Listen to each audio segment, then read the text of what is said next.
Welcome back, mga kaaldab. Ito na naman po ang inyong lingkod, si Mr. Destiny. At syempre, magbibigay po tayo ng pinakamainit na update po ngayon sa social media, mga kaaldab.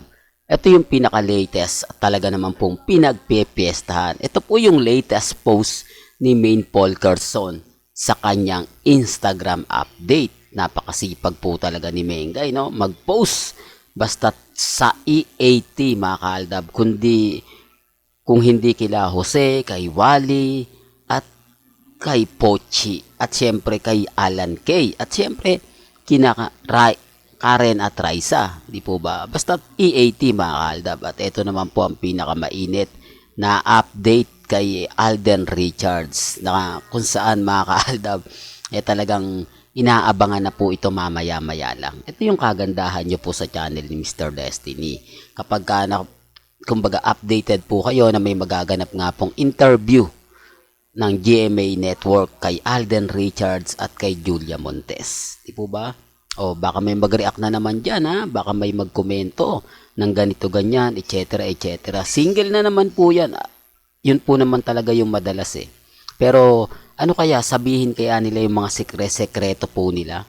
Well, may kanya-kanya tayong pananaw at opinyon sa bagay na yan. Pero bago tayo magtuloy sa ating pinakamainit na update po ngayon, kung bago ka lang sa channel na to at isa kang true-blooded Aldab Nation na nagmamahal po kina Mengay at Isoy, tama po ang channel na pinuntahan mo, kaya consider na po kitang bagong subscriber. At huwag mong kalimutang i-share ang mga video po natin sa mga mami, sa mga titas, at sa mga senior. Grabe yung sobrang gwapo ni Alden Richards ngayon. Di po ba? Hindi niyo po ba pansin yan, mga kaaldab?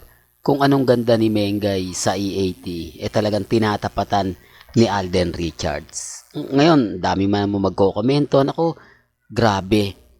Yung kaseksihan ni Mengay, talagang nililitaw-litaw. Ito, issue na naman to, ha. Sabi ko nga po sa inyo, kapag nagsusuot ka po ng ganyan, kasi si Mengay, sinasabing lumalaki na yung tiyan, lumalaki na yung bewang, mga senyales yan, mga kaaldab, na magbubuntis na si Mengay. Ang dami po nila. Sa bagay, mga kaaldab, normal lang po yan, di po ba? Sabi nga ng mga ilang netizen, natural, may asawa eh. Magtaka kayo pag nabuntis na walang asawa, di po ba? Yun po yung sinasabi nila, na tuwan-tuwa naman po yung mga R-main at main fanatics. Sabi ko nga po sa inyo, yung mga neutral, nagko-comment din po yan eh. Pero kapag yung neutral o yung walang kinakampihan, pag nag-comment pabor sa R-main at main fanatics, okay lang. Di po ba? Pero pagka neutral ka, tapos nag-comment ka pabor sa Aldab Nation, pabor kay Alden Richards at kay Maine Mendoza, ang tawag po sa'yo, delulo. Di po ba? Kulto. O, totoo yan. Nabubuhay sa nakaraan. Nabubuhay sa, kumbaga, imahinasyon. Di po ba yan ang sinasabi ko, mga kaaldab. Ganyan po sila kabiter. Pero hindi po ba nila alam yung mga nagko-comment doon? Hindi naman po talaga Aldab Nation.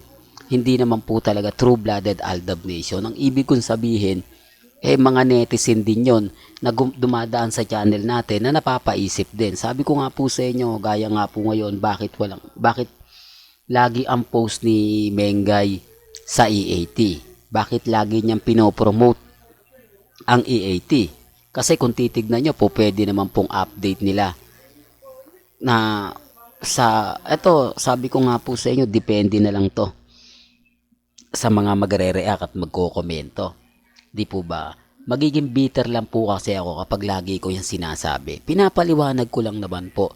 Although marami nagre-react, marami nagko-komento, bakit daw po hindi pa ako makapag-move on, mga kaaldab. Sabi ko, move on na nga po ako eh. Kita nyo naman po yung mga ina-update natin. Bihira na tayo magbigay ng mga throwback video. Ang ginagawa ko na lang po ay binabasag itong mga army. Total yan naman po gusto nila eh. Kaya nga po hindi na sila makapaglabas ng mga update kasi sila rin naman po yung napupungasan. Sila rin po yung nasasabihan edited, di po ba? Bakit kailangan pa po nilang gawin yan? Gayong po pwede naman pong magbigay ng update sa social media account mismo ni Mengay at ni Congressman Spotted. Nagagawa nga po ni Mengay na mag-post sa kanyang Instagram. Magagawa rin ito ni Congressman Spotted. Pero wala, sabi ko nga po sa inyo. Ito yung katotohanan mga kaaldab na kapag pinag-uusapan si Mengay, si Alden, talagang popular, di po ba? Although sabihin natin na kumbaga dinidikit lang ng Aldab, wala talagang dikit kasi si Mengay kapag pinag-usapan, yayadab yan eh. Yan po yung katotohanan, yayadab yan. Wala naman pong ibang tawag po kay Mengay, di po ba? Wala naman pong ibang kumbaga karakter na magbabago kay Mengay. Hindi naman po siya binigyan ng bagong karakter, hindi siya binigyan ng mga magagandang project para makalimutan si Yaya Dab, makalimutan ang isang main Polkerson sa barangay 1 for all for one o kalye serye. Yan po kasi yung mga tumatak. Kaya nga po yung tatlong lolas eh. Di po ba kapag tinatawag sila, normal na lang po sa kanila yon. O kay Mengay, normal na rin po yun. Ang problema, siyempre, Aldab eh. Alden at Yaya Dab.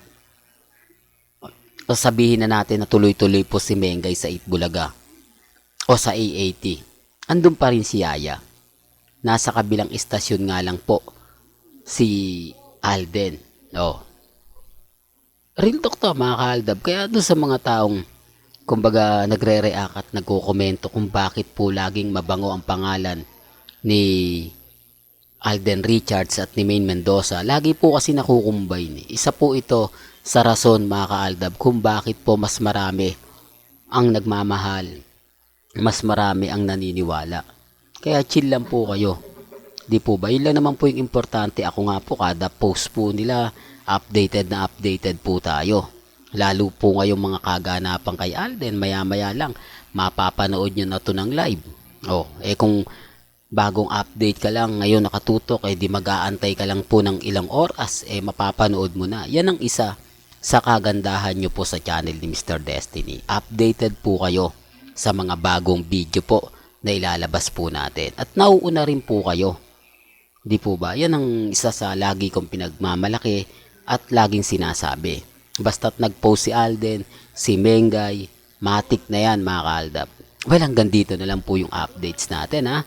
Kaya kung gusto nyo pa po ng pinaka-latest at sariwang update, abay tutok lang po kayo sa channel ni Mr. Destiny para updated po kayo sa mga bagong video po na ilalabas po natin maya-maya lang. Hanggang sa muli, salamat po sa panonood at pakikinig.